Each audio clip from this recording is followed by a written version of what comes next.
We're going to end up in the Hudson. Too low, terrain. I'm sorry, say again, Cactus? Too low, terrain. January 2009. U.S. Airways Flight 1549 departs New York's LaGuardia Airport. There are 150 passengers on board, bound for Charlotte, North Carolina.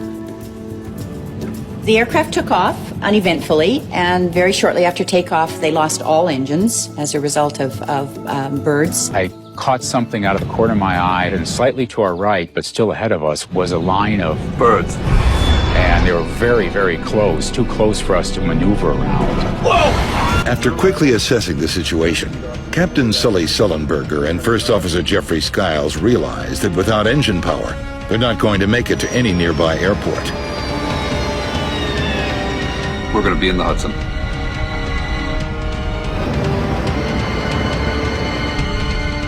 Brace for impact. You need to be aware of your brace position. In many, many accidents, the cabin crew are trying desperately to get the passengers into the brace position, but because the passengers haven't read the safety features card, they don't know what that means. Get your heads down and stay down!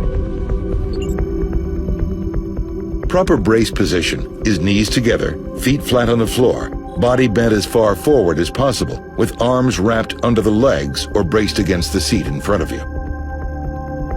Your body's going to be thrown forward. So if you can get yourself into that position beforehand, the amount of movement back and forth is going to be reduced and the level of injury will be less.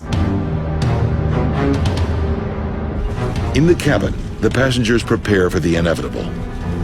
All the passengers really started kind of pulling together, and somebody yelled out as we were going down. Be ready at the doors! The folks at the door says, "We're ready." Clay Presley does what all passengers should. He stays calm and tries to think ahead. So I started thinking about, if we're going to crash, I know I need to figure out where the exit rows are. If the water comes in, you need to be able to hold your breath long enough to get to those 4 or 5 rows and get the doors open if you can. But before anyone can escape, they must first survive a high-speed impact.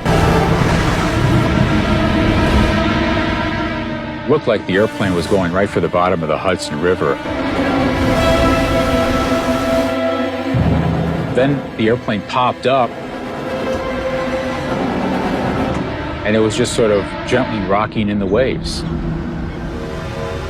In an instant, the $75 million plane has become an unlikely boat floating down the Hudson River. It's now filling with freezing water. That water was cold. It was very cold, so your feet are freezing. If you land in the Hudson in the middle of the winter, the water is going to be very cold and you're going to suffer from hypothermia very quickly. Their feet and their hands will get numb. They're going to be useless.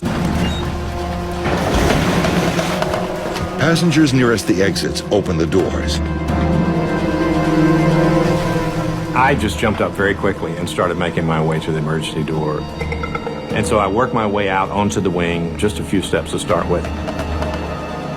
Fortunately, they had slide rafts rather than just slides, so what they were able to do was evacuate passengers into the slide rafts. In the end, all 150 passengers and the entire crew of Flight 1549 are brought to safety.